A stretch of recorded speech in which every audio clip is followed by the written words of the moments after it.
নমস্কার। পুজোর আগে যারা একটু বেশি বেতনের কাজ খুঁজছেন, তাও যদি আবার শুধুমাত্র দিনের বেলা ডিউটি হয়, যারা নমিনিয়াল পরিশ্রম করতে পারবেন তাদের জন্য এই বেশি বেতনের কাজটি একদম পারফেক্ট হতে চলেছে। যার কাজের লোকেশন হচ্ছে চন্দননগর। এই কোম্পানিতে থাকার জন্য কোম্পানির রুমের ব্যবস্থা সম্পূর্ণ করে রেখেছে এবং খাওয়ার জন্য মেস আছে। মেস সিস্টেমে আপনাদেরকে খাওয়া দাওয়া করতে হবে। আজকে এমনই একটি কাজের খবর নিয়ে আলোচনা করব, যেখানে কাজ করতে গেলে আপনাদের ন্যূনতম 18 থেকে 45 বছরের মধ্যে বয়স হলে তবেই এই কাজের জন্য অ্যাপ্লাই করতে পারবেন। কিছুদিন আগে চন্দননগর লোকেশনে এই কাজের আমি একটা ভিডিও নিয়ে এসেছিলাম। সেই সময় বেশি ছেলের প্রয়োজন ছিল না, কিন্তু প্রচুর ফোন এসেছিল। সেই কারণে আমি সবাইকে জয়েনিং করাতে পারিনি। পুনরায় আবারও এই কোম্পানিতে কাজের ভ্যাকেন্সি এসছে। যারা চন্দননগর লোকেশনে কাজ করতে ইচ্ছুক হবেন তারা সম্পূর্ণ ভিডিওটি দেখে নেওয়ার পরে স্ক্রিনে একটা হেল্পলাইন নাম্বার দিয়ে দেবো, সেই নাম্বারে ফোন করে নেবেন। এই নামকরা কোম্পানি জয়েনিং ডেট হচ্ছে 24/8/26, অর্থাৎ সামনের সোমবার, আগামীকাল জয়েনিং ডেট।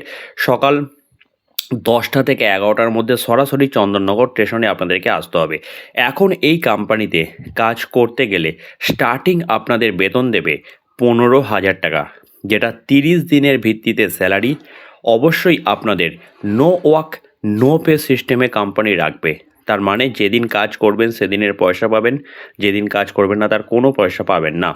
যারা থেকে ডিউটি করবেন থাকার জন্য কোম্পানি রুমটা ফ্রি দেবে। কোনো অ্যারিস্টোকের স্টাফ কোয়ার্টার পাবেন না। নমিনিয়াল ফ্যাক্টরি রুমে যেরকম সবাই থাকে আপনাকেও থাকতে হবে। খাবার জন্য কোম্পানিতে হাঁড়ি করা আপনাদের দিয়ে দেওয়া হবে, নিজেদের রান্না করে খেতে হবে। 2 দিন 3 দিন আপনাদের কি করবে কোম্পানি, ডিউটি অবস্থায় আপনাদেরকে পয়সা দিয়ে দেবে। 2 থেকে 4 দিন আপনাদের সেই পয়সা দিয়ে বাইরের হোটেলে খেয়ে নেবেন। 2-4 দিন হয়ে যাবার পরে তারপর আপনাদের হাঁড়ি করার ব্যবস্থা করে দেওয়া হবে, তখন আপনাদের রান্না করে খেতে হবে। মানে এখন থেকে যে আপনারা ডিউটি ধরবেন সেই খাবারের জন্য প্রতিদিন আপনাদের হাতে পয়সা দিয়ে দেওয়া হবে। 4-5 দিন হয়ে যাওয়ার পর আপনারা রান্না করে খেতে পারবেন। চন্দননগর লোকেশনে যে কাজটি নিয়ে এসেছি, প্রতি সপ্তাহে আপনারা অ্যাডভান্স পাবেন, মাসে 2বার বেতন পাবেন। বেতনের নিয়ম হচ্ছে 1 থেকে 15 তারিখ পর্যন্ত যা কাজ করবেন 19-20 তারিখ করে বেতন পাবেন, প্লাস 16 থেকে 30 তারিখ পর্যন্ত যা কাজ করবেন 7 থেকে 10 তারিখের মধ্যে বেতন পাবেন। শুধুমাত্র দিনের বেলাতেই ডিউটি হবে। কি কাজ করতে হবে এখানে, মোটলি আমাদের হেল্পার ডিপার্টমেন্টে ছেলে নেওয়া হচ্ছে। হেল্পার বলতে ফ্যাক্টরির মধ্যে মাল তৈরি হচ্ছে, তৈরি হওয়ার পর সেগুলোকে কার্টুনের মধ্যে প্যাকেট হচ্ছে। সেই কার্টুনগুলো আপনাকে পেটিগুলো গাড়িতে তুলে দিতে হবে, গাড়িতে নামিয়ে দিতে হবে। অর্থাৎ লোডিং আনলোডিং ডিপার্টমেন্টে আমাদের কাজ হবে। ধরুন ফ্যাক্টরির মধ্যে যে মালগুলো আছে সেগুলোকে ট্রলি ভ্যানে করে নিয়ে এসে যেখানে লোডিং হবে সেখানে আপনাকে ডাকতে হবে। ওখান থেকে সবাই মিলে, মানে আপনি একা নয়, সবাই মিলে লোডিং আনলোডিং ওনারা করেন। সেই কারণে লোডিং আনলোডিং করেছেন যে কোনো ফ্যাক্টরিতে, সেরকম ছেলে যদি আমার ভিডিও দেখে থাকেন তবে অবশ্যই আমাদের ফোন করবেন। লোডিং আনলোডিংয়ের জন্য আপনাদের ওয়েট হবে, কখনও আপনাদের ধরুন 5 কেজি প্যাকেট ওয়েট হচ্ছে, মানে লোডিং হচ্ছে, কখনও 10 কেজি, কখনও 15 কেজি, কখনও 25 কেজি। 25 কেজি পর্যন্ত হচ্ছে লাস্ট। লোডিং আনলোডিং ডিপার্টমেন্টে আমাদের পরিশ্রমী লেবার লাগবে, যেখানে ডিউটি করতে হবে 12 ঘন্টা করে। যে 12 ঘন্টা ডিউটিটা শুরু হয় সকাল 8টা থেকে রাত্রি 8টা পর্যন্ত, তার মধ্যে লাঞ্চের টাইম, কাজের ফাঁকে রেস্ট, সব কিছু পাবেন।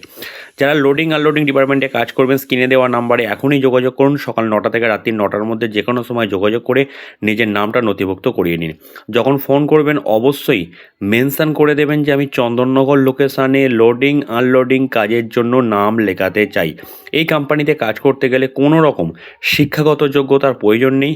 হেল্পার ডিপার্টমেন্টে অথবা লোডিং আনলোডিং ডিপার্টমেন্টে কাজ করবেন সেরকম মানসিকতা থাকলে তবেই কিন্তু এই কাজের জন্য অ্যাপ্লাই করবেন। এখানে কাজ পাওয়ার জন্য আপনাকে আধার কার্ডের 1 কপি জেরক্স, আর ভোটার কার্ডের 1 কপি জেরক্স, আর 1 কপি ফটো, খাবার থালা, মশারি, এগুলো নিয়ে আসতে হবে।